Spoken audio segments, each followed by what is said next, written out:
ஒரே நாடு ஒரே தேர்தல் அப்படின்னு சொல்வதன் மூலமாக நாங்கள் செலவீனங்களை குறைக்கிறோம். மொத்தமாவே தேர்தல் நடத்தினாலே 3000 கோடி ரூபாய் தான் செலவாகுதுன்னு சொல்றாங்க. ஆனா ஒரு தேர்தலை 2019 சந்தித்த பாஜக 27,000 கோடி ரூபாய் செலவு பண்ணிருக்குது அப்படின்னா அப்ப இந்த பணம் எல்லாம் எங்க இருந்து வருது? பாஜக 6,570 கோடி ரூபாய் வாங்கியிருக்கு. இதில் ஒரு குறிப்பிட்ட அளவு மணியோட பாக்கெட் மணியா போயிருக்கு அப்படிங்கிறது என்னுடைய குற்றச்சாட்டு. உன்னுடைய பத்திரித்தன்மையை நீ நிரூபித்து விடு, அடுத்தவளை பத்தி நீ அப்புறம் பேசு அப்படின்னு சொல்லுகிற அயோக்கியத்தனத்தை இந்த ஆள் செய்யணும். சட்டப்பூர்வமாக லஞ்சம் வாங்குவதற்கு ஒரு தனி பில்லையே கொண்டாந்து வச்சுட்டு அதன் மூலமாக மற்றவர்களை விட 6 மடங்கு அதிகமா பணம் வாங்கியிருக்கிறான். அவன் தான் முதல் குற்றவாளி. அவனை கேட்காம அப்படியே பகுமானமா தள்ளி விடுறீங்கன்னா அப்போ உங்களுடைய நோக்கம் என்ன? ஸ்வீட் பாக்ஸ் மணி பாஜகவிடம் ஸ்வீட் பாக்ஸ் வாங்கி இருக்கிறார். கொண்டு வருவதே பணம், தங்களுக்கு வரக்கூடிய பணத்தை பிறர் தெரிந்து கொள்ளக்கூடாது, எவ்வளவு வேண்டுமானாலும் கொடுக்கலாம். அண்ணா ஹசாரேன்னு ஒரு தாத்தாவை வச்சு, ஒரு கிழவனை வச்சு இவனுக்கு அந்த உருட்டித்தான் அந்த பழைய யூபிஏ கவர்மெண்ட்டை வீழ்த்தினார்கள். இவர்கள் வந்ததுக்கு அப்புறம் ஊழலை சட்டப்பூர்வமாக்கினார்கள். பிஎம் கேர் ஃபண்ட் லட்சக்கணக்கான கோடிகள் உள்ளே இருக்கிறது. அப்ப இதையெல்லாம் குறித்து பிஎம் கேர் ஃபண்டை பத்தி நமக்கு தெரியாது. இந்த தகவல் அறியும் உரிமை சட்டத்துல கேட்டாலும் பதில் சொல்ல முடியாது, கொடுக்க முடியாது. அப்போ இந்த மாதிரி கருப்பு பணத்தை சட்டப்பூர்வமாக்குகிறார்கள். அண்ணாமலையை இன்று ஆதரிக்கின்ற தமிழறிவியல் மணியன் அவர் தன்னுடைய பேட்டியில் எல்லா இடங்களிலும் ஊழலை ஒழிப்பதற்காக பாஜகவோட சேர்த்துள்ளார். என் வாழ்நாளில் ஒரு செப்பு காசு கூட நான் தவறான வழியில் நான் சம்பாதித்தவன் கிடையாது அப்படின்னு பயங்கரமா பேசக்கூடியவர் அவர். ஆனா இப்படி உச்ச நீதிமன்றமே சட்டவிரோதமா பிஜேபி பண்ணுதுன்னு சொன்ன பிறகும் அவர்களை ஆதரிச்சுட்டு இருக்கிறாரு. செப்பு காசை மட்டும் தூர வச்சிருங்க, அதுக்கப்புறம் நான் வச்சிருக்கிற காரு, நான் வச்சிருக்கிற வீடு, நான் வச்சிருக்கிற போட்டிருக்கிற சட்டை இதையெல்லாம் சேர்க்காதீங்க. அதெல்லாம் தப்பான வழியில வந்து எட்டு பசங்களே சேர்ந்து ஊழலை ஒழிப்பதாக இருக்கிறது. பழக்கருப்பையா இவங்கெல்லாம் மணி என்ன ஆயிடுச்சு, எத்தனை மணிக்கு எங்க இருக்காங்கன்னு கண்டுபிடிக்க முடியாது. சாயங்காலம் ஆயிடுச்சுன்னா எந்த கட்சியில இருக்காங்கன்னு அவங்களுக்கே தெரியாத. ட்ரைப்ஸ் பார்வையாளர்களுக்கு வணக்கம். இன்று நம்மோடு அரசியல் விமர்சகர், ஊடகவியலாளர் தோழர் சுமன் கவி அவர்கள் இணைந்துள்ளார். வாருங்கள், அவரோடு பேசலாம். தோழர் வணக்கம். நேற்று உச்சநீதிமன்ற தலைமை நீதிபதி சந்திரசூட் தலைமையிலான 5 நீதிபதிகள் கொண்ட அரசியல் சாசன அமர்வு ஒரு முக்கியமான தீர்ப்பை வழங்கி இருக்கிறார்கள். அந்த தீர்ப்பு என்னன்னா, தேர்தல் பத்திரங்கள் மூலமாக, அதாவது 1000 ரூபாயிலிருந்து 1 கோடி வரை யார் வேண்டுமானாலும் அரசியல் கட்சிகளுக்கு நன்கொடை வழங்கலாம் அப்படின்னு ஒரு சட்ட திருத்தத்தை, ஒரு சட்டம் ஏற்கனவே இருக்குது, அதில் பாஜக ஒரு திருத்தம் செய்யறாங்க. அந்த திருத்தம் என்னன்னா, யார் எவ்வளவு தர்றாங்க அப்படின்ற தகவல் வெளியில் சொல்ல வேண்டிய அவசியம் இல்லை அப்படின்ற ஒரு திருத்தத்தை பாஜக கொண்டு வராங்க. இதன் மூலமாக பன்னாட்டு கார்ப்பரேட் கம்பெனிகளிடமிருந்து அரசியல் கட்சிகள் எவ்வளவு நிதி வாங்குகிறார்கள் அப்படின்ற விவரம் வெளியில் தெரியாமல் பொதுமக்களுக்கு ஒரு மறைக்கப்பட்ட ஒரு சூழ்நிலை இருந்தது. அது முழுக்க அந்த வழக்கு கடந்த 5 ஆண்டுகளாக தொடர்ந்தது. அந்த வழக்கில் நேற்று உச்சநீதிமன்றம் அரசியல் சாசன அமர்வு ஒரு தீர்ப்பு வழங்கி இருக்கிறது. இந்த தேர்தல் பத்திரங்கள் மூலமாக வெளிப்படைத்தன்மை இல்லாமல் நன்கொடை வாங்குவது சட்டவிரோதமானது, அரசியல் அமைப்புக்கு விரோதமானது, மக்களினுடைய தகவல் அறியும் உரிமைக்கு எதிரானது. ஸோ உடனடியா மார்ச் 10க்குள்ள SBI, State Bank of India தான் இந்த தேர்தல் பத்திரங்களை தர்றாங்க. அந்த தேர்தல் பத்திரங்களை எந்தெந்த நிறுவனங்கள் அல்லது தனிநபர்கள் நன்கொடை கொடுத்தார்கள்ன்ற அந்த லிஸ்ட்டை தேர்தல் ஆணையத்துக்கிட்ட SBI பேங்க் கொடுக்கணும். அதை மார்ச் 13 அன்றைக்குள் தேர்தல் ஆணையம் வெளியிட வேண்டும் அப்படின்ற ஒரு உத்தரவை உச்சநீதிமன்றம் வழங்கியுள்ளது. நம்முடைய நேயர்களுக்காக தான் அந்த ஒரு விரிவான விளக்கம். முதலில் இந்த உச்சநீதிமன்ற தலைமை நீதிபதி சந்திரசூட் தலைமையிலான இந்த அமர்வு கொடுத்த இந்த தீர்ப்பை நீங்க எப்படி பாக்குறீங்க? இந்த தீர்ப்பு அப்படிங்கிறதுக்கு முன்னாடியே, இந்த சட்டம் வருவதற்கு வந்த உடனேயே எதிர்கட்சிகளான காங்கிரஸ், திமுக, ஸ்டாலின் எல்லாருமே எதிர்த்தாங்க. இது மார்க்சிஸ்ட் கம்யூனிஸ்ட் எல்லாருமே எதிர்த்தாங்க. இது நேரடியாக கருப்பு பணத்தை, அதாவது கட்சிகளுக்கு எவ்வளவு பணம் போகுது அப்படிங்கிற அந்த விவரமே இல்லாத அளவிற்கு இருட்டடிப்பு செய்கிற ஒரு வேலை செய்கிறது. அதாவது லஞ்சம் வருவதற்கு ஒருத்தர் ஒரு கார்பரேட் இருந்து வர வேண்டிய பணத்தை ஒரு கட்சி நேரடியாக எவ்வளவு பெற்றோம்ங்கிற டிரான்ஸ்பரன்சியே இல்லாம பெறுவதற்கு வாய்ப்பு இருக்கு. அதனால இந்த முறை வேண்டாம். இப்போ ஒரு கட்சிகளா இருப்பவர்கள் அப்படி எதிர்த்தாங்க. அப்ப இவர்களுக்கெல்லாம் தெரிந்தது, ஜனநாயக சக்திகள் பல பேர் எதிர்த்தார்கள். இவர்களுக்கெல்லாம் தெரிந்தது. இப்போ தேர்தல் நெருங்கி வருகிற காலகட்டத்தில் இந்த நெருக்கத்துல தான் உச்சநீதிமன்றத்துக்கு தெரிந்திருக்கிறது அப்படிங்கிறது நமக்கு உண்மையிலே வியப்பை அளிக்கிறது. ஏன்னா இந்த இந்த கேஸை இவ்வளவு நாள் நீங்க இழுத்தடித்து, அப்போ எனக்கு என்ன தோணுது அப்படின்னா, பாஜக ஒரு திட்டத்தோடு இத கொண்டு வருது. இந்த அமெண்ட்மென்ட்ட கொண்டு வருவதே, பணம் தங்களுக்கு வரக்கூடிய பணத்தை பிறர் தெரிந்து கொள்ளக்கூடாது. எவ்வளவு வேண்டுமானாலும் கொடுக்கலாம். ஊழலை சட்டப்பூர்வமா மாத்துறாங்க. ஆமா. இது ரொம்ப முக்கியமானது. என்ன அப்படின்னா, நாங்க ஊழலை ஒழிக்கப் போகிறோம். அப்ப அதாவது அந்த அண்ணா ஹசாரேன்னு ஒரு ஒரு தாத்தாவ வச்சு, ஒரு கிழவன வச்சு, இவனுங்க அந்த உருட்டுன்னு உருட்டித்தான் அந்த பழைய யுபிஏ கவர்மெண்ட்ட வீழ்த்தினார்கள். ஊழலின் ஊற்றுக்கண் அது அப்படின்னாங்க. இவர்கள் வந்ததுக்கு அப்புறம் ஊழலை சட்டப்பூர்வமாக்கினார்கள். இன்னைக்கு நீங்க பார்த்தீங்கன்னா, அ சரக்குல ரூ. 10 கூட்டி விக்கிறாரு. அது பண்ணிட்டாரு, இது பண்ணிட்டாருன்னு சொல்லி தான் செந்தில் பாலாஜிய ரூ. 10 ரூ. 5 விவகாரத்துக்கெல்லாம் தூக்கி போட்டு உள்ள பாடுபடுத்திட்டு இருக்கீங்க. ஆனா, சட்டப்பூர்வமாக எவ்வளவு கொடுத்தார்கள், வாங்கினோம்ங்கிற தகவலே தெரியாத அளவிற்கு. இது மட்டும் இல்ல, பிஎம் கேர் ஃபண்ட்ஸ் லட்சக்கணக்கான கோடிகள் உள்ளே இருக்கிறது. அப்ப இதையெல்லாம் குறித்து பிஎம் கேர் ஃபண்ட பத்தி நமக்கு தெரியாது. இந்த தகவல் அறியும் உரிமை சட்டத்துல கேட்டாலும் பதில் சொல்ல முடியாது, கொடுக்க முடியாது. அப்போ இந்த மாதிரி சட்டப்பூர்வமாக நாங்க வந்தா எல்லாத்தையும் கருப்பு பணத்தை அடிச்சு உடைச்சு நாங்க எல்லாரும் மறுபடியும் அதாவது கருப்பு பணம்னு சொல்றப்ப 1000 ரூபாய் 500 ரூபாய தடை செஞ்சுட்டு பிரதமர் மோடி உரையாற்றுறாரு. இப்ப உரையாற்றுறப்ப அவர் சொல்றாரு, 50 நாள்ல மாற்றம் தலைகீழ நடக்க போகுது, கருப்பு பணம் ஒழிய போகுது. நடக்கலன்னா என்ன நடு ரோட்ல பெட்ரோல் ஊத்தி எரிச்சு கொல்லுங்க, இல்லைன்னா என்ன தூக்குல போடுங்கன்னு பிரதமர் பேசினாரு. சொன்னபடி செஞ்சிருந்தா இருந்தா எதை முதல்ல செய்யணும்னு சொல்லுங்க. பெட்ரோல் ஆனா கருப்பு பணம் ஒழியல, அது மட்டும் உறுதியான ஒரு விஷயம். அது ரிசர்வ் பேங்கே சொன்ன விஷயம். கருப்பு பணம் ஒழியலங்கிறது மட்டும் இல்ல, கருப்பு பணத்தை சட்டப்பூர்வமாக்குகிறார்கள். இத ரிசர்வ் பேங்க் பதறுது. அதாவது முதலாளித்துவ இந்த அமைப்புக்குள்ள அதுதான் இந்த பேங்குகள் இருக்குது. அவர்களுக்குன்னு சில அதிகாரங்கள் இருக்குது. அந்த அதிகாரத்தையே பறிக்கிற விதமா தான் 2017 இந்த அமெண்ட்மெண்ட்ட கொண்டு வராங்க. எஸ்பிஐ கையில இந்த பத்திரங்களை விநியோகிக்கலாம். RBI, Reserve Bank of India, அதாவது தலைமை கழகமா பேங்கா இருக்கக்கூடிய நான் அந்த அதிகாரத்தை இழக்கிறேன் அப்படிங்கும்போது இது எங்க கொண்டு போகுது? கண்டிப்பா ஊழலை இப்படி மானாவாரியா பண்றதுக்கான வாய்ப்பை ஏற்படுத்தும். இது இன்னும் மோசமான விளைவுகளை ஏற்படுத்தும். இந்த ஜனநாயகம்னு ஒண்ணு இருக்குல்ல, இதை நாம நம்பிட்டு இருக்கிறோம். இது ஜனநாயகம், இது மக்களுக்கானது அப்படின்னு. இதை கேள்விக்குள்ளாக்கும்.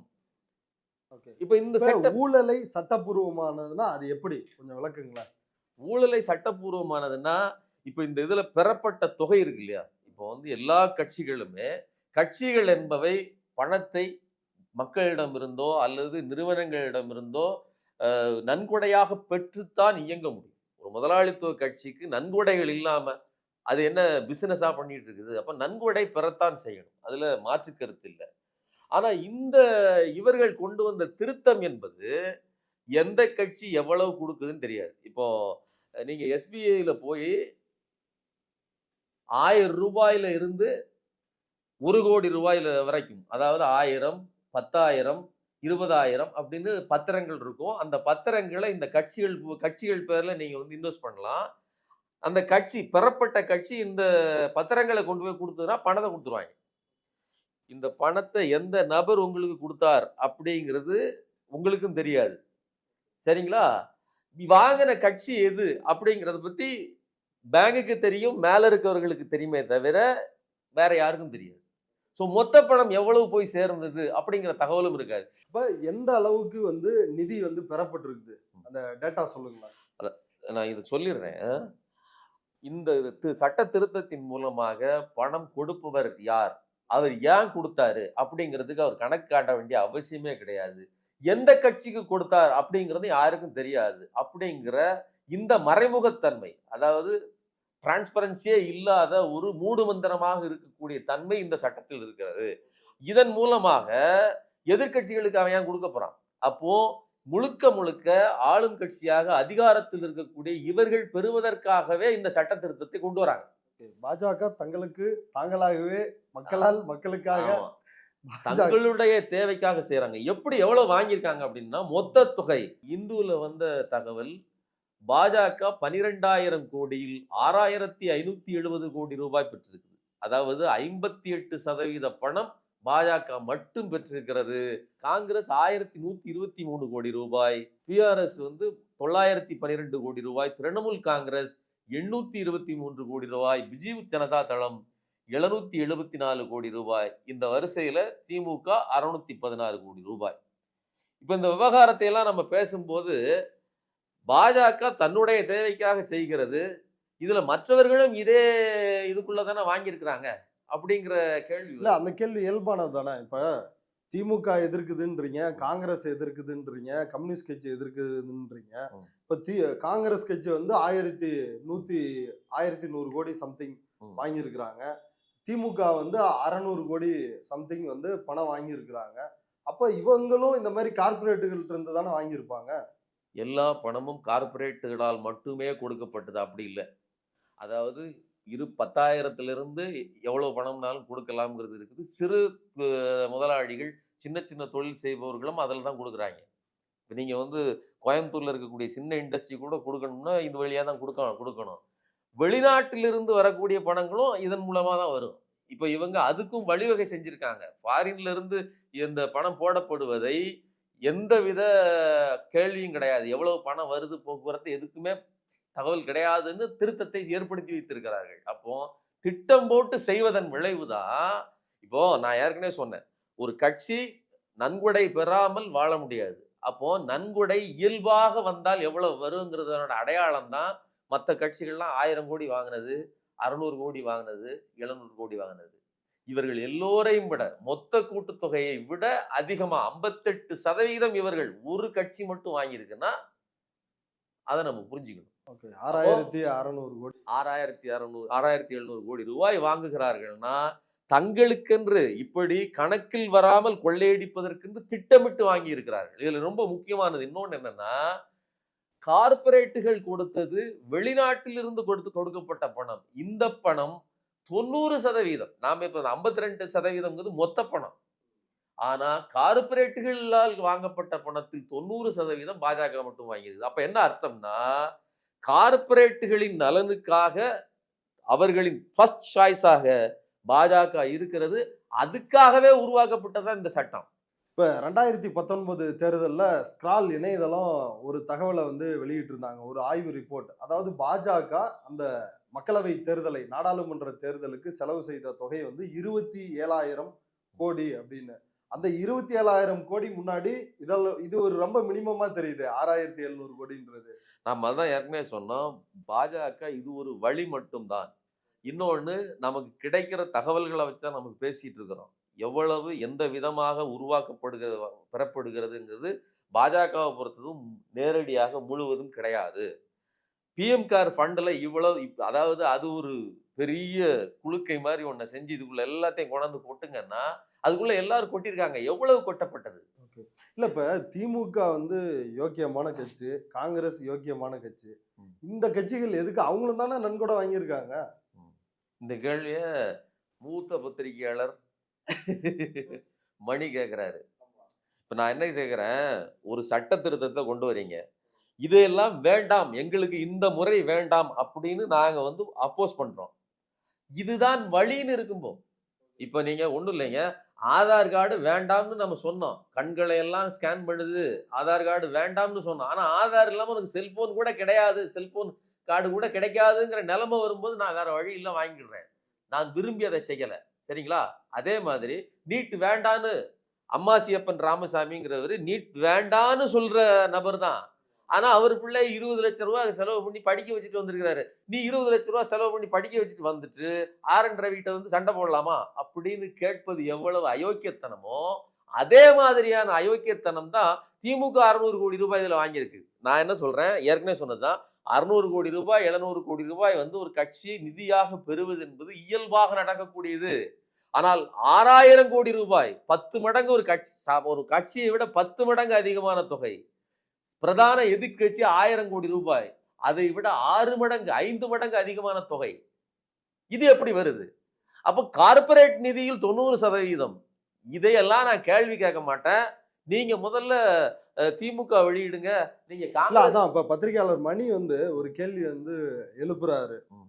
பாஜக வாங்கியிருக்கிறாங்க ரைட்டு. ஆ. இப்ப திமுக, காங்கிரஸ் நீங்க எல்லாம் எதிர்க்கிறேன்னு சொல்றீங்களே, ம். நீங்க எல்லாம் என்ன யோக்கியமானவர்களா? ம். 13ஆம் தேதி வரைக்கும் மார்ச் 13ஆம் தேதி வரைக்கும் எதுக்கு வெயிட் பண்றீங்க? ம். உங்களோட யார் யார்கிட்ட இருந்து நிதி வாங்குனீங்கன்ற தகவலை இப்பயே வெளியிடுங்க ம். அப்படின்னு சொல்லி ஒரு கேள்வி அதாவது எழுப்புறாரு.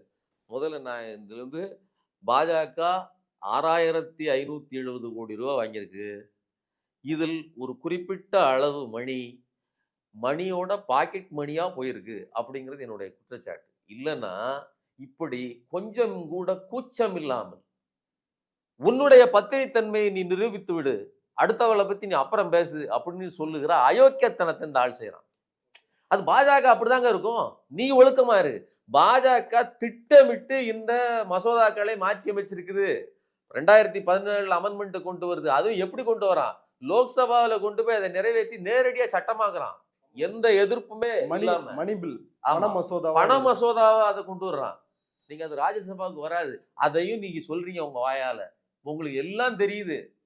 மணிக்கு எல்லாம் தெரியுது. இந்த மணி பில் பத்தின்ட்டு தெரியுது. இப்ப அவருக்கு வந்த மணி எவ்வளவுங்கிறத பொறுத்து தான் நான் இந்த பேச்சு இருக்குன்னு நான் சொல்றேன். பாஜக சட்ட திருத்தத்தை கொண்டு வருகிறது. நேரடியா பணத்தை எப்படி வாங்குறதுக்கான எல்லா செட்டப்பையும் நான் ஏற்கனவே சொன்ன மாதிரி ஆர்பிஐ கிட்ட இருந்த அதிகாரத்தை பிடுங்கி எஸ்பிஐ கிட்ட கொடுக்குது. 2வது வெளிநாட்டிலிருந்து வருகிற பணத்துக்கு எந்த கணக்கும் கிடையாது. ஒரு கட்சி ஒரு ஒரு நிறுவனம் ஒரு கட்சிக்கு பணம் கொடுக்குன்னா அந்த எவ்வளவு பணம்ங்கிறத வந்து அக்கவுண்ட்ல காட்ட வேண்டியது இல்ல. இப்படி எல்லாம் திருத்தம் கொண்டாடுறாங்க. சட்டப்பூர்வமாக லஞ்சம் வாங்குவதற்கு ஒரு தனி பில்லையே கொண்டாந்து வச்சுட்டு அதன் மூலமாக மற்றவர்களை விட 6 மடங்கு அதிகமா பணம் வாங்கியிருக்கிறான். இது 1000 கோடி ரூபாய் காங்கிரஸ் பெற்றிருப்பதோ அல்லது 600 கோடி ரூபாய் திமுக பெற்றிருப்பதோ இயல்பாக ஒரு கட்சி பெறுகிற நிதி. எனக்கு இதுதான் பாதை அப்படிங்கிறப்போ இதைத்தான் அவர்கள் செய்தாக முடியும். இதற்கு எதிராக அவர்கள் வந்து அந்த பணத்தை பெற முடியாது. நீங்க அதை விட 5 மடங்கு அதிகமா பெற்றிருக்கீங்களே, நீங்க எந்த வகையில பெற்றீங்கன்னா அவன் தான் முதல் குற்றவாளி. அவனை கேட்காம அப்படியே பகுமானமா தள்ளி விடுறீங்கன்னா அப்போ உங்களுடைய நோக்கம் என்ன? இப்போ இதே விஷயத்தை இந்த டிபேட்ல மணி பேசின அதே டிபேட்ல காங்கிரஸை சேர்ந்த ஜோதிமணி சொல்றாங்க, எங்களுக்கு வேற ஆப்ஷன் இல்ல. 20,000 ரூபாய் பழைய முறை என்ன? 20,000க்கு மேல் செலுத்துவதாக இருந்தால் அந்த பணம் கணக்கில் வர வேண்டும். யாருக்கு கொடுத்தோம்னு தெரியணும். நாங்க அதை ஏற்றுக்கொள்கிறோம், அப்படித்தான் இருக்கணும்னு சொல்றோம்னு காங்கிரஸ் சொல்லுது. காங்கிரஸ் தலைவர் ராகுல் காந்தி இன்னைக்கு கூட ட்வீட் அதான் போட்டிருக்கிறாரு. இதையெல்லாம் சொல்லுகிற காங்கிரஸ் நீ சொல்லு எவ்வளவு வாங்கினேன்னு. அப்புறம் பாஜக சொல்லட்டும்னா 58% வாங்கின பாஜக கிட்ட கேட்க மாட்டேன். 1000 கோடி வாங்கின, அதாவது 5ல் 1 பங்கு கம்மியா வாங்கின ஒரு கட்சிகிட்ட போய் நின்று இயல்பாக வருகிற பணம் அதை போய் நீ கேள்வி கேட்பனா அப்ப நீ யார்? அப்ப அதான் நான் சொல்றேன், ஸ்வீட் பாக்ஸ் மணி பாஜகவிடம் ஸ்வீட் பாக்ஸ் வாங்கி இருக்கிறார். இந்த 6570 கோடி ரூபாயில் ஒரு குறிப்பிட்ட பணம் மணியின் பாக்கெட் மணியாக வந்திருக்கிறது அப்படிங்கிறத என்னோட குற்றச்சாட்டு. இல்லங்க அவர் ஹைலி மாரல் கிரவுண்ட் எடுத்து பேசணும், ஒரு அறத்தோட வந்து நடந்துக்கணும் அப்படின்றாரு. அதாவது நான் மறுபடியும் சொல்றேங்க, இந்த ஊர்ல பஞ்சாயத்து பேச வர்றவனுங்க அவ அப்படித்தான் நீ சொல்லு நீ யோக்கியமா அப்படின்னு பேசுவாங்க. அது எப்படி அவ அப்படித்தான் நீங்க வந்து கேட்டகரைஸ் பண்றீங்க? அவங்க தொழில்முறை ரீதியாக இந்த குற்றத்தை சட்டமாக்கி இருக்கிறார்கள். அதை பற்றி பேசுறதே கிடையாது. அதை பத்தி பேசாம நீ எவ்வளவு வாங்கியிருக்க, நீ எவ்வளவு வாங்கியிருக்க, இது எல்லா கட்சிகளும் எல்லா காலமும் வாங்குகிற நன்கொடை அளவு. ஒருவேளை நீங்களும் வாங்கியிருந்தீங்கன்னா 1500 கோடி, அதிகபட்சமா 500 கோடி ரூபாய் எக்ஸ்ட்ரா வந்திருக்கும். ஆனா 6000 கோடி எப்படி வந்தது? அடுத்ததாக பாஜகவை அண்ணாமலையை இன்று ஆதரிக்கின்ற தமிழருவி மணியன் அவர் தன்னுடைய பேட்டியில் எல்லா இடங்களிலும் ஊழலை ஒழிப்பதற்காக, கருப்பு பணத்தை ஒழிப்பதற்காக பாஜகவோட வந்து சேர்ந்திருக்கிறேன். என் வாழ்நாளில் ஒரு செப்பு காசு கூட நான் வந்து தவறான வழியில் நான் சம்பாதித்தவன் கிடையாது, ஆசைப்பட்டவன் வந்து கிடையாது அப்படின்னு பயங்கரமா பேசக்கூடியவர் தமிழருவி மணியன். அவர் ஆனா இப்படி உச்ச நீதிமன்றமே சட்டவிரோதமா பிஜேபி பண்ணுதுன்னு சொன்ன பிறகும் அவர்களை வந்து ஆதரிச்சுட்டு இருக்கிறாரு. இது எப்படி புரிஞ்சுக்கிறது? ஒரு செப்பு காசு கூட நான் வந்து தப்பா வாங்கினது கிடையாது, சம்பாதித்தது கிடையாது. அந்த ஒரு செப்பு காசை மட்டும் தூர வச்சிருங்க. அதுக்கப்புறம் நான் வச்சிருக்கிற காரு, நான் வச்சிருக்கிற வீடு, நான் வச்சிருக்கிற போட்டிருக்கிற சட்டை, இதையெல்லாம் சேர்க்காதீங்க. அதெல்லாம் தப்பான வழியில வந்தது தான். அப்படின்னு சொல்ல தான் தோணுது. ஏன்னா, இந்த ஆளு இந்த ஆள் மட்டும் இல்ல. இந்த அண்ணா ஹசாரேன்னு ஒரு கிழவன், இவங்க எல்லாம் சேர்ந்து தான் இந்த கட்சி, இந்த ஆட்சிய கொண்டாந்து சேர்த்தாய்ங்க. ஊழல ஒழிச்சே தீர்வோம்னாய்ங்க. அதாவது ஊழலை ஒழிப்பது அப்படிங்கிறதுக்கு எந்த அர்த்தம்? அது திருட்டு பசங்களே சேர்ந்து ஊழலை ஒழிப்பதாக இருக்கிறது. இந்த ஆள் முதல்ல ஆன்மீக அரசியல்னு சொல்லிட்டு இருந்த ரஜினி கிட்ட போய் நின்னாப்ல. ரஜினி இல்ல, இல்ல. சொந்தமா அதுக்கெல்லாம் முன்னாடி அ வைகோ, அப்புறம் இவர் காந்தி பேர்ல ஒரு அமைப்பு, அது டோட்டல் ஃபிளாப், அரசியலை விட்டு ஓடுறாப்ல. திரும்ப காமராஜர் பேர்ல இப்போ வந்து ஒரு அமைப்பு, இடையில வந்து மக்கள் நல கூட்டணி ஆதரவு, அதுக்கப்புறம் வைகோ முதலமைச்சர் ஆகிறேன்னாரு, அடுத்து ரஜினியை முதலமைச்சர் ஆகிறேன்னாரு, எல்லாம் அவுட் ஆயிருச்சு. இப்போ வந்து பிஜேபி ஆதரிக்கிறாரு, விஜய் அடுத்து வரப்போறாரு. அப்ப அவருக்கும் ஆலோசனை போவார். அதனால இவரு, பழக்கருப்பையா இவங்கெல்லாம் இத்தனை மணி என்ன ஆயிடுச்சு, எத்தனை மணிக்கு எங்க இருக்காங்கன்னே கண்டுபிடிக்க முடியாது. சாயங்காலம் ஆயிடுச்சுன்னா மணி இப்போ வந்து எந்த கட்சியில இருக்காங்கன்னு அவங்களுக்கே தெரியாத நிலைமையில ஆனா தான் அவங்க இவங்க வாழ்க்கை எல்லாம் ஓடிட்டு பயங்கரமா இருக்கு. அறம் பாடுறாங்களே. அறம்லாம் பாடுறோம். பாஜகவை கொஞ்சம் நாங்கள் கூட ஒரு கூச்சம் இல்லாமல் ஆதரிக்கிறாங்க. இன்னொரு உங்களுக்கு பக்கம் அறம் உங்களுக்கு பாடுறாங்க. வெட்கம், மானம், சூடு, சொரணை ஏதாவது இருந்தா நான் அதான் சொல்றேன். ஊழலை சட்டப்பூர்வமாக மாற்றி, அதாவது இங்கிலீஷ்ல பிரிட்டிஷ்காரன் சொல்லுவான். நாங்கள் ஒரு நாயை கொல்வதாக இருந்தாலும் சட்டத்துக்கு புறம்பாக கொல்ல மாட்டோம். அப்படின்னா என்ன அர்த்தம்? அப்படின்னா இந்த நாயை வந்து வெறி பிடிச்சது, இந்த நாய் 4 பேர கடிச்சது அப்படின்னு ஒரு ஒரு ஆமா, காரணம், ப்ரொசீஜர் ஒரு இருக்கும். ப்ரொசீஜர நியாயம் இருக்குமோ இல்லையோ ப்ரொசீஜர ப்ரொசீஜர் இருக்கும். உருவாக்கிட்டு அப்புறம் போட்டு தள்ளுவோம். ஆமா. அதே மாதிரி நாங்கள் சட்டத்துக்கு புறம்பாக எதையும் செய்ய மாட்டோம்னு சொல்லுகிற பாஜக, சட்டத்துக்கு புறம்பான வேலைகளை எல்லாம் சட்டமாக்கி விடுகிறது. இப்போ இவர் சம்பாதிச்ச காசும் இந்த சட்டத்துக்கு உட்பட்டு தான் வருகிறது. சரிங்களா? அதனால பிடிக்காதவர்கள் மேல், தங்களுக்கு எதிரிகள் மேல் நீங்கள் எல்லாம் சட்டத்துக்கு எதிரானவர்கள் ஈஸியா சொல்ல முடியும். இல்லன்னா பாஜக தலைவர் அண்ணாமலையை உங்களால் போற்ற முடியுமா? ரஜினி சொந்த காசுல, அதாவது சரியான டிக்கெட்டுக்கு சரியான காசு குடுத்து வாங்குறதா இருந்தா ரூ. 200,00,00,000 சம்பளம் வாங்க முடியுமா? இல்ல, காமராஜரை கொல்ல முயற்சி செய்த RSS ஆர்எஸ்எஸ் உங்களால் ஏற்றுக்கொள்ள முடியுது. ஆனா காமராஜர் பேர்ல நீங்க வந்து அமைப்பு. அமைப்பு வச்சுக்கிட்டீங்க. ஆமா. இப்ப நான் என்ன சொல்றேன்னா, நீங்க பணம் சம்பாதிக்கிறதுக்கு ஏதாவது ஒரு வழிய வச்சுக்கங்க. ஆனா காமராஜர், காந்தி இந்த மாதிரியான பிம்பங்களை எல்லாம் வைத்துக்கொண்டு, அதாவது ஒரு புனித பிம்பத்தை தூக்கி ஒரு ஓநாயை மீது போர்த்திக் கொண்டு, வெறி பிடித்த பணத்துக்கு அலைகிற ஓநாயாக ஏன் இருக்கிறீர்கள்? அப்படிங்கிறது நம்மளுடைய கேள்வி. இப்போ கொள்கைன்னுலாம் ஒண்ணும் கிடையாதுங்க. இந்த அறம் பாடுவது என்பது முழுக்க முழுக்க அயோக்கியத்தனம் அப்படிங்கிறது இங்க ப்ரூஃப் ஆயிருக்குது. இப்ப இறுதி கேள்வியா, இன்னொரு புறம் சிபிஎம் போன்ற கட்சிகளும் சமூக ஆர்வலர்களும் என்ன சொல்றாங்கன்னா, ம். இப்படி சட்டவிரோதமானதுன்னு சொன்னா போதுமா? ம். சட்டவிரோதமான முறையில் பாஜக மற்ற கட்சிகள் வந்து இவ்வளவு வந்து ஈட்டி இருக்கிறாங்கன்னா, ம். அத பறிமுதல் செய்யணும்ல. அதுக்கு ஒரு மாற்று நடவடிக்கையை உச்சநீதிமன்றம் அறிவிக்கணும்ல அப்படின்னு சொல்லி ஒரு கேள்வி எழுப்புறாங்க. இன்னொரு புறம் மணி போன்ற மூத்த பத்திரிகையாளர்கள், அதெல்லாம் சட்டவிரோதம்னு அறிவிச்சதே நல்ல தீர்ப்பு தான், அதுக்கு மேலலாம் அதெல்லாம் வந்து மீட்கணும் இப்படிலாம் கேட்காதீங்க அப்படின்னு அப்படி சொல்றாங்க. தீர்ப்பெல்லாம் இதுக்கு மேல எதிர்பார்க்காதீங்க. எப்பவுமே வந்து அதாவது இது திருடப்பட்ட பணம், இது திருடி இருக்குது அப்படின்னு நீங்க சொல்றீங்கல்ல. இப்போ உண்மையிலேயே இந்த நீதிமன்றம் நீதிக்கான மன்றமா இருந்து நான் என்ன சொல்லணும்? முதல்ல இவ்வளவு தாமதமா தீர்ப்பே குடுத்திருக்க கூடாது. முன்கூட்டியே தீர்ப்பை குடுத்து இந்த பணத்தை எல்லாம் பறிமுதல் செய்திருக்கணும். ஈடி சாதாரண விஷயத்துக்கு விவசாயிகள் 2 பேரு அவங்க வீட்டுக்கு ஈடி போகுது. அப்ப இது எவ்வளவு பெரிய பணம்?